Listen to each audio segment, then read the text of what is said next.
how many pairs of running shoes do you go through in a year? Well, I got these Newtons here, and these are like jets. I mean, they're really special. They're made in Boulder, Colorado, and honestly, they are also made, believe it or not, with plastic bottles. They actually use plastic bottles. They're made of and they're biodegradable. Go back into the landfill. I didn't know they had green plastic bottles. Well, they do. They've got a whole bit of science of production. But the shoes are actually part of like my regimen. One of the reasons I've been successful at like being not injured, and like I have no like knee issues whatsoever. Period. Like no injuries.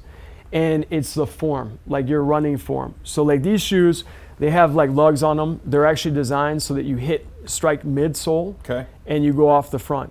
If you are landing on your heel, like you put a lot of pressure on your knees and your lower back. Also the way you carry your upper body. But shoes, I like to give them away.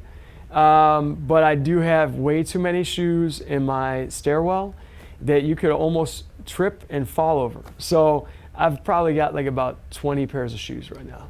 So I'm in the real estate business, so we sell a lot of homes for people.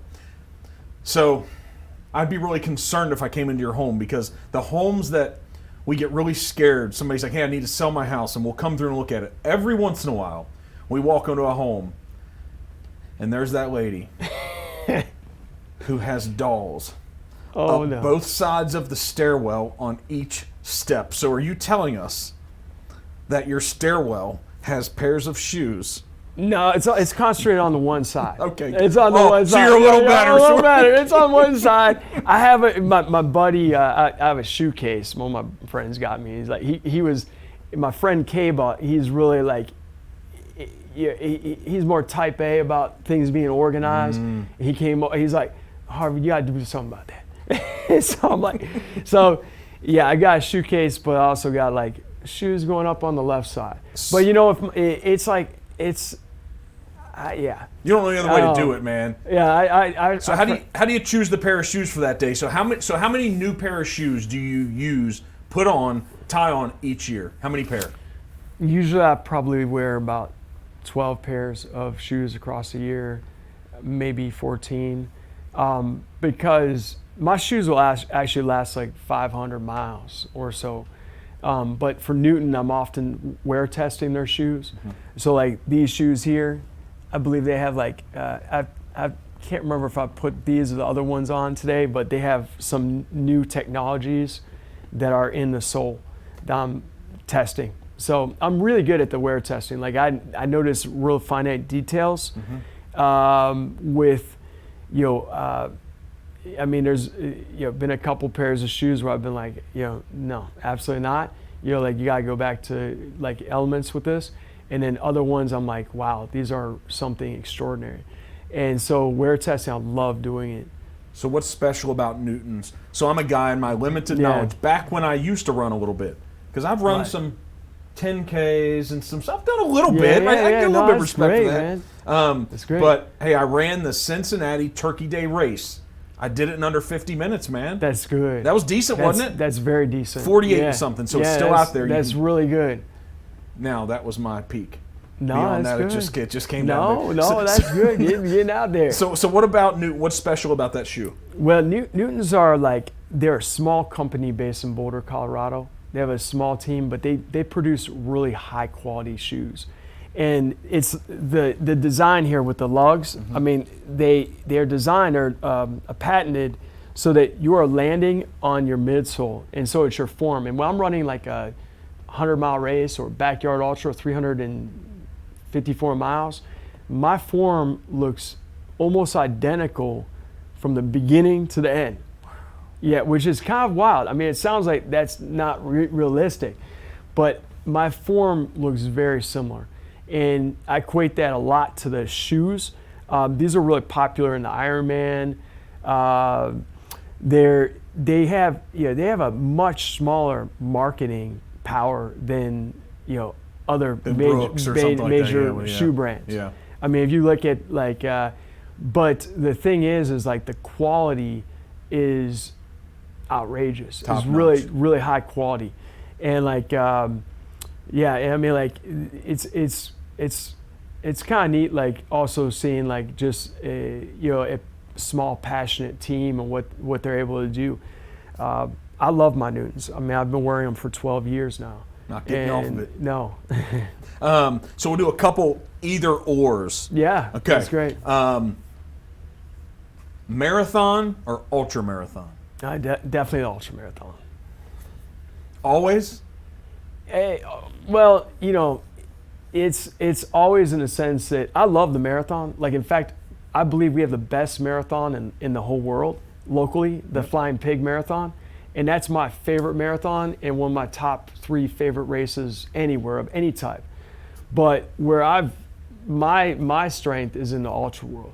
So, I mean, if I run the Flying Pig and I ran it all out, yeah, maybe I could finish like 13th, or I'm not likely to win the race, but maybe I need to change my thinking. Because 46, maybe I got some fast years in front of me. So why is the Flying Pig the best one?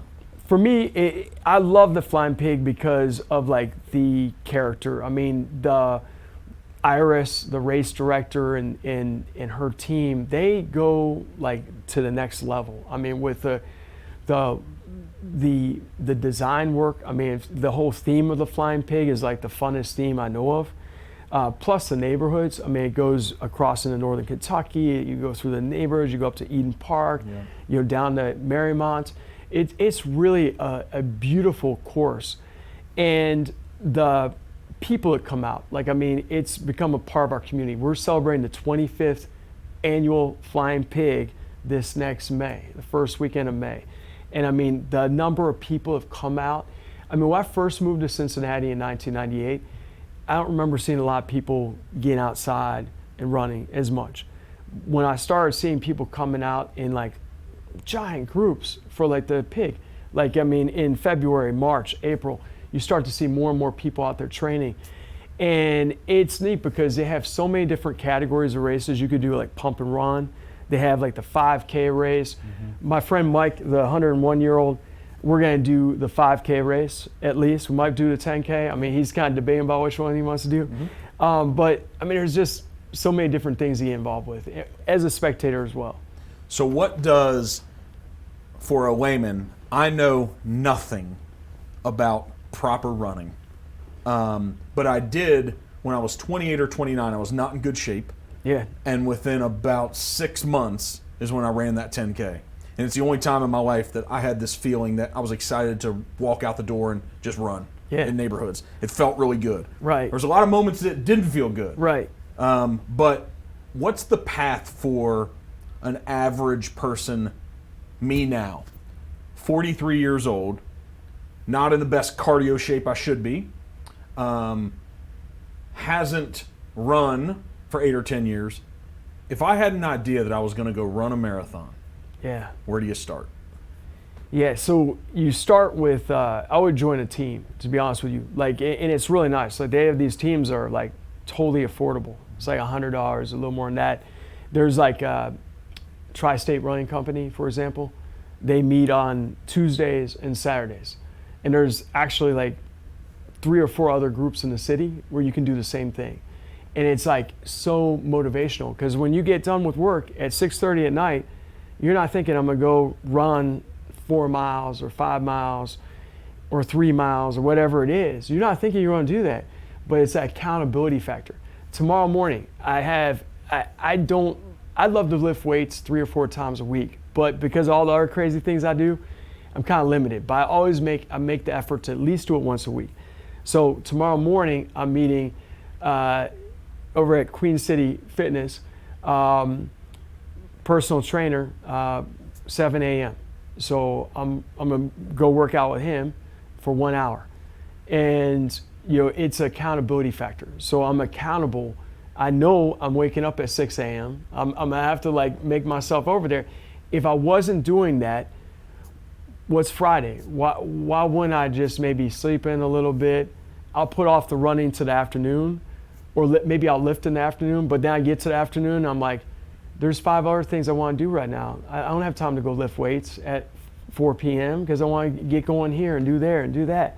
So it's like that accountability factor of having that group, and then the camaraderie of like having that community, like that's powerful. So I bet for a liquid substance, water is very important to Harvey. Oh yeah, that's a pretty good one. That's a pretty good one. But what's it's not better? Not my number one. What's better? Coconut water? Yeah. Well, you know what? This is the thing. Like, actually, I wish we had. I'd love to have 1 million viewers see this. You know, I'm running through Cincinnati and I see these big giant billboards that say milk better at hydrating than water, and that's the biggest BS I've ever heard of. Like, because it's just totally outright lying to people. And that's the thing in our world, like, we get marketed to every single day. And it's like, milk is like, actually, I've never been beaten by anybody drinking milk in an ultra, period. In fact, if you drink milk while you're running, like, or you're in the heat, I've been out in Death Valley, it's gonna make you dehydrated. It's gonna make you get a stomach ache and throw up.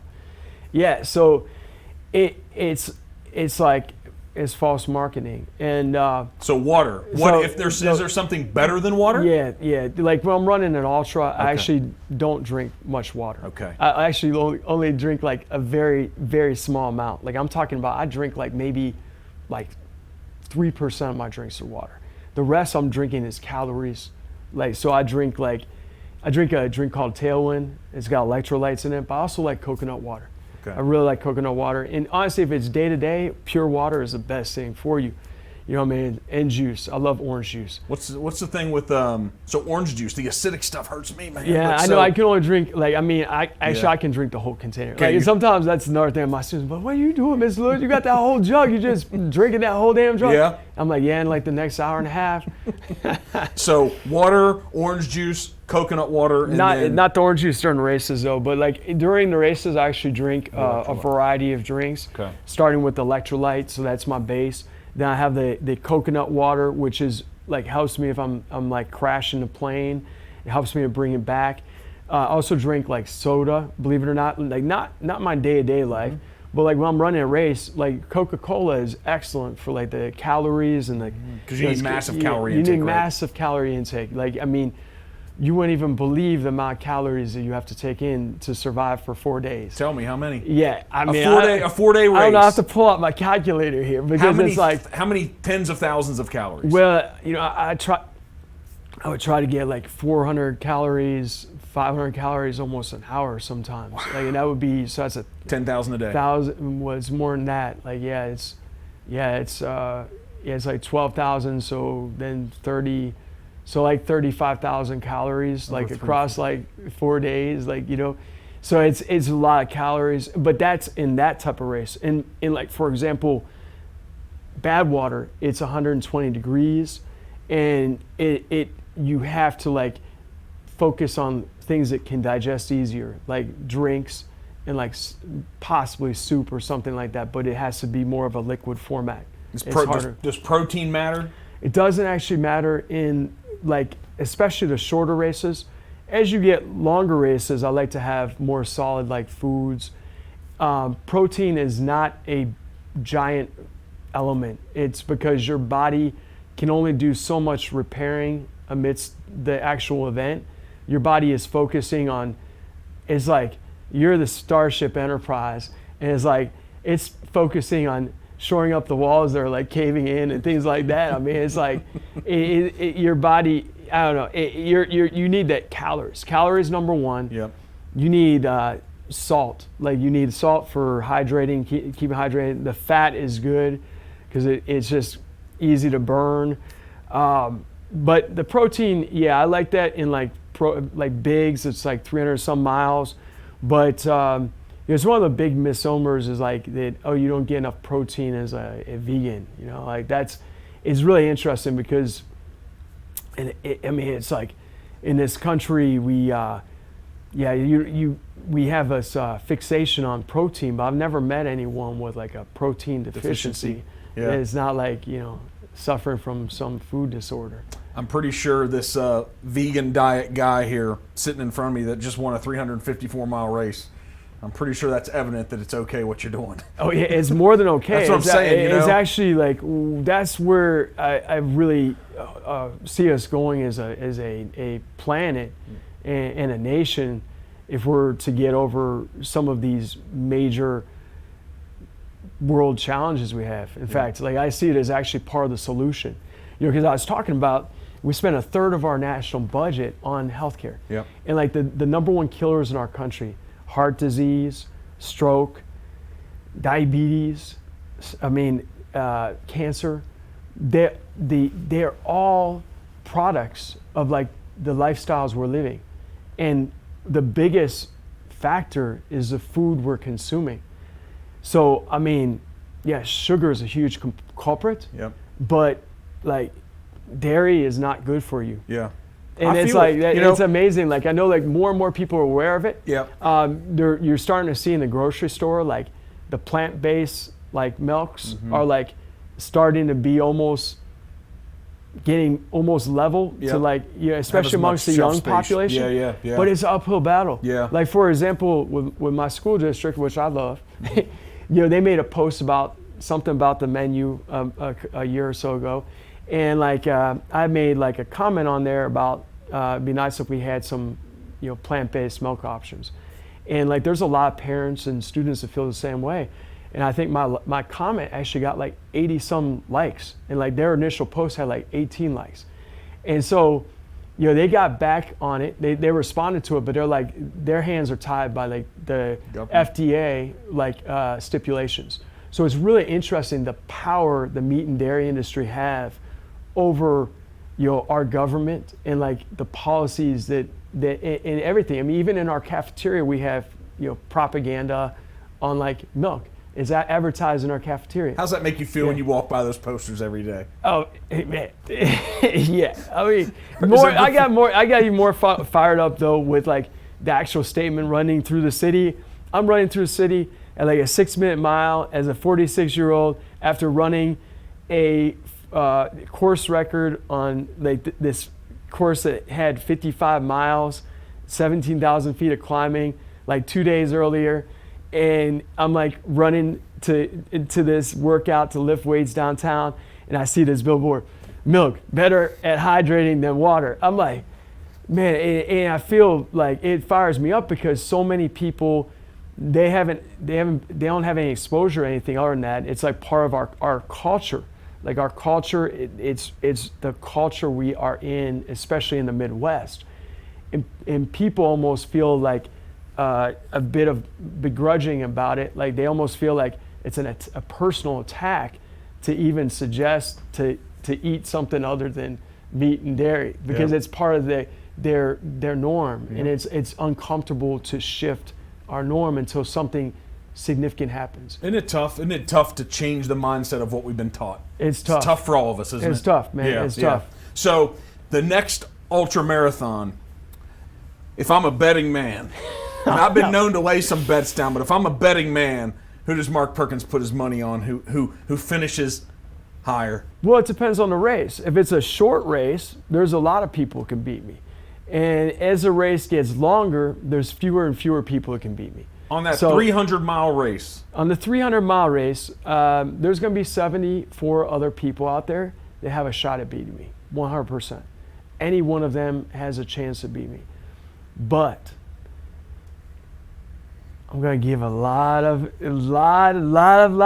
energy, and they're going to have to go somewhere really, really uncomfortable for a really long time. Where's that place they're going to have to go? Where are they going to have to go? That you're willing to go, where are they going to have to go? They're going to have to go somewhere that might be the greatest level of discomfort they've ever seen. Possibly. It's possible. Because it's possible. I'm not thinking, like when I'm in the race, I'm not going to be thinking that way. I'm not going to be thinking about discomfort. But anyone that wins that backyard ultra in 2023 is going to have to go through some incredible lengths. Like they'll have to go through some incredible lengths to outperform 75 other gladiators in a no holds bar battle royale. Two more things. I'm excited about October of 23. We got some things we talked about before. This could be exciting, man. And Laz, man, I'm more excited about a running event than I've ever been. I mean, this is exciting. So two things though. Do you have? I never want to ask this question to put anybody on the spot, but it's to learn from other people to grow. Do you have a hero in your life? You don't have to, but do you? Oh yeah, definitely. Do you mind sharing who that is or what that is? I mean, honestly, I have more than one hero. Like, Give me a top three. It doesn't have to be the number. Give me a top three. My dad. I mean, my dad's got to be a hero. Like, I mean, honestly, I don't know anyone alive that's 82, 83 now that is able to. If I were to choose someone, and if I was on a deserted island, and I could only choose one person to survive with, it would be my dad. At 83, I think he would out-survive almost anyone I know that's in their 20s or 30s. So that's the only reason why he's your hero? Yeah, no, I mean, it's not just that, but it's more than that. For me, my dad is, he has always been an incredible, like, positive model for me. He's also, he has like a strong life philosophy, and he's always growing. Like, I mean, if ever I'm having difficult times, he would be the person I would like want to talk to. And he wants to lecture too much. He gives too many lectures. There's too many lectures. But my dad, he is the person that would like jump into a frozen river to help somebody else too. Yeah, so I mean, it's like he's not just motivated for himself. I mean, he's done some amazing things, but he's also given greatly to other people. So that's super powerful. Yeah. Good old dad. My dad, yeah, my dad, and that's so. And you mentioned 3 people, and to be honest with you. You don't have to have more. I mean, yeah, we could like leave it at that. I'll give you the he is. He's number one. Yeah. Are you ever scared? Ever scared of a race? Yeah, and that would be Barkley.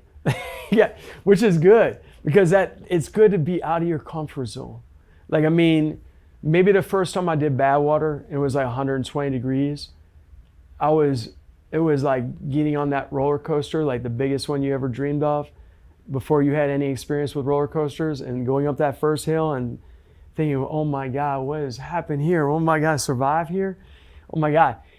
Going into Badwater, like the first time I had more of those nerves, but like Barkley it is like a bit of a scary beast if you are sincere about it. I don't know. I mean, personally, I wasn't like, it wasn't like, the level of fear wasn't so much. It was just a good amount of fear, enough like fear to like be wise, and not too wise. I mean, I was running down the hill, falling every 200 meters. And so where do you find the courage then? Because courage is acting in the face of fear, right? Yeah. So where do you find the courage to come at Barkley and give it what you got? Well, I mean, that race is. Yeah, I mean, it's that the learning aspect, the like growth aspect, like what we gain from it. Like, I mean, it's sometimes across my lifetime I've probably been afraid. I'm not really afraid. I'm not like, it's not like a crazy amount of fear. It's just like, okay, I've got a little fear about going down this steep ass hill, and it's pitch black and I can't see if there's necessarily a drop here or not. It's like the unknown. A little unknown. It's like, hopefully I don't make any wrong turns here or there. And I don't know. You get out in the woods in the pure black, and it's 2 a.m. and like I've been doing a lot of training, so I try to condition myself. So like even in Cincinnati, it's been raining lately. I'm like, I love the rain. Maybe when I first started, I would really like to run, in the Southwest, maybe like where, sunny 70, 80 degrees and it's beautiful outside. But it's like way we condition ourselves. Like to condition ourselves to love hills. Like, okay, some people are like, I hate hills. You know, I mean, we do the Flying Pig Marathon. It has like 900 feet of gain. That's not that much gain really in terms of a lot of other things, but it's like the way we condition ourselves to thinking. So with Barkley training, I'm putting myself out. I go train in remote areas and like just go out where there's no people, and it's like 1, 2 in the morning, and it's like pitch black, it's raining. You know, sometimes you can be a little bit like, did I hear something over there? And it's not like, I don't know. It can just, if you start thinking about it, you might get your. So last year, I did a lot of crazy things. I have like a list of like probably 100 things I could write down that I did. I watched 0 horror movies or scary movies from like January to the race date in March. No scary stuff.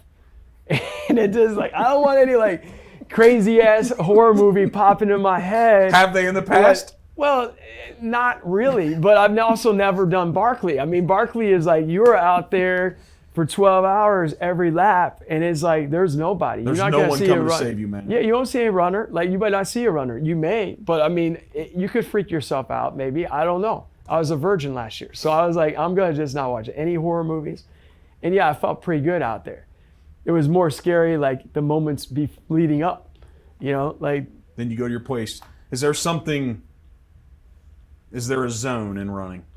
Oh yeah, there's absolute zones. It's crazy. It's incredible. Like you can get into these modes where you feel like this euphoria, like the endorphins. It's like a runner's high. For example, when I did the 21 World Championship and we finished 354 miles. In order to be successful with that, you have to always have someone else in the race. So it's not just yourself that's making the race, it's someone else always too.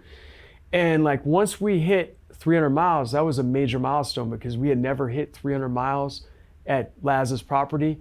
It's a tougher course. It has like more hills, it's technical.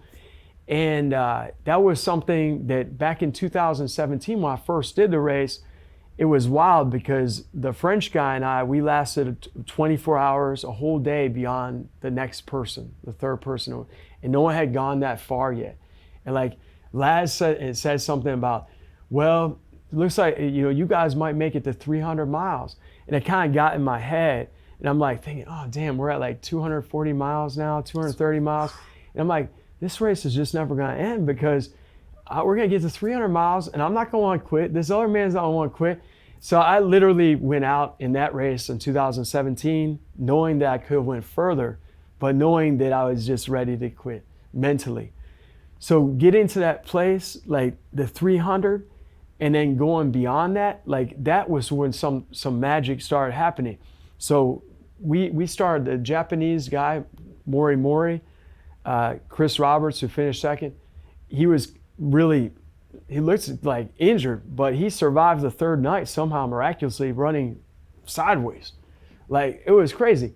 But the Mori and I, we started sprinting up the hill after 300 miles. And we started yelling. Like we weren't really yelling at each other entirely, but we were definitely trying to psych each other out.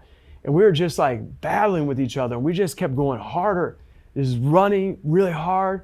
And we were running harder in the fourth day than we had any other day in the whole race. It was like we got into the zone. So like the zone is like, it's all encompassing. It's kind of like you connecting with your spiritual level.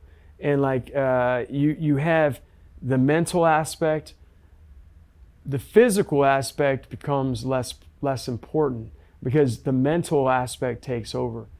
I don't know, like there's people in this world that have somehow managed to do things that don't seem explainable. Like you've heard stories of an individual lifting up a car in order to save a human life.